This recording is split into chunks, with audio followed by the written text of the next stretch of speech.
I'm Silas Dudley, and if you're looking to get the most out of your harvester, pay attention to the following advice.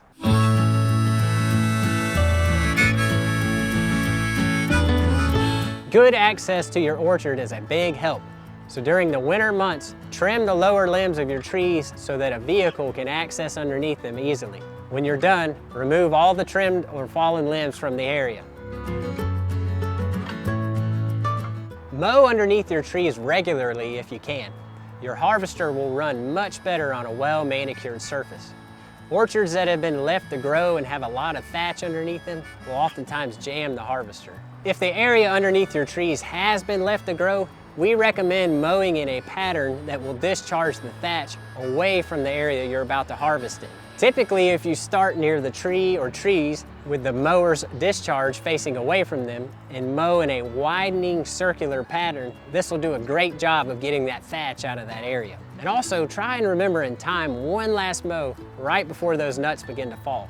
During that last mow of the season, if you notice any premature nuts on the ground that have been aborted or either blown from the trees, go ahead and collect them and throw them away. They're probably no good anyway, and if you go ahead now and get rid of them, you won't have to separate them from the good nuts later on in the season. The timing of your harvest is important. If you can wait till all the nuts that tree has to offer have fallen for the year, you're going to be way more efficient with your time, as you'll only have to pick up the limbs and blow the leaves away once to get to all the nuts that tree has to offer that year. Try to keep a good eye on the weather. We do not recommend harvesting when it's wet or when there's snow on the ground, as it can jam the harvester. And it's not a good idea to store a bunch of wet pecans on top of each other. Before you roll your harvester through an area, we highly recommend you do one last quick pickup of any limbs that have fallen and use a backpack blower to blow all the leaves out of the area. Be smart about blowing these leaves. Use the slopes and the terrain to your advantage. Try to push the leaves downhill. And also pay attention to the wind direction. Try to use it to your advantage. When I'm doing my pre-harvest prep, I like to take small bites. I'll often only do one row or maybe even only one tree. And then when I'm done harvesting in that area, I take the limbs and blow the leaves from the adjacent area that I haven't harvested in yet back onto the area that I just finished in.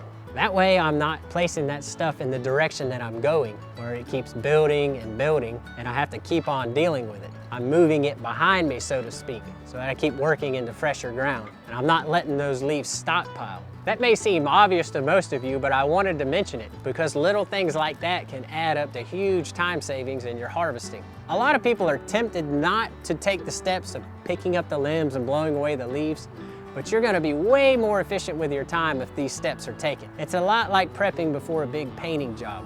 It's just part of the game, and you're gonna come out with a way better job in the end if all the steps are taken. Once an area has been prepped, you'll wanna push or pull the harvester through the area until you've collected all the nuts. Now for me, I have to make myself stick to a pattern to keep from missing them. And this is also why, again, I like to take and prep just little areas. It seems to me the larger the area, the easier it is to miss spots. Keep your harvester moving forward. Reversing your harvester may lift the ejector fingers out of the tine rows and cause jamming.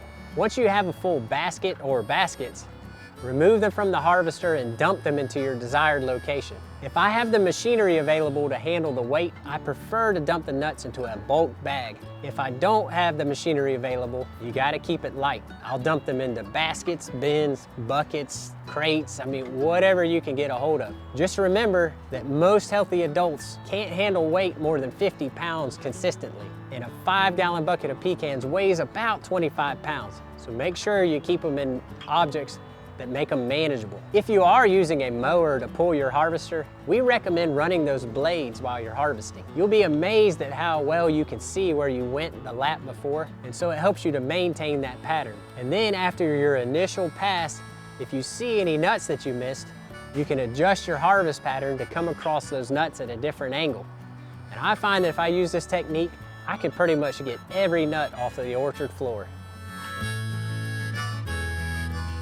Once you get your harvest gathered up into bags, bins, crates, or whatever it is you decided to put it into, you'll need to sort through it and remove all the unwanted debris and trash from the nuts. There's no real right or wrong way to go about this. You kind of just need to match your resources with some of your creativity, depending on the volume that you're dealing with. Some folks will just take care of it right there on the tailgate of their truck out in the orchard, whereas other folks will take it all back to their barn where they built cool little sorting tables with little fan blowers and wire racks that let all the trash fall through. And yet others have a guy with a commercial cleaner that lives down the road. However you end up doing it, when you're done, make sure to get those nuts out of the weather and into a cool, dry place until you can decide what you're gonna do with them. Thank you guys for watching this video. I hope it helps you get the most out of your harvester. And remember, get your family and friends involved when you can and enjoy that time out in your orchard. I'm Silas Dudley. Thanks for watching. If you have any questions about your harvester, be sure and give us a call or send us an email.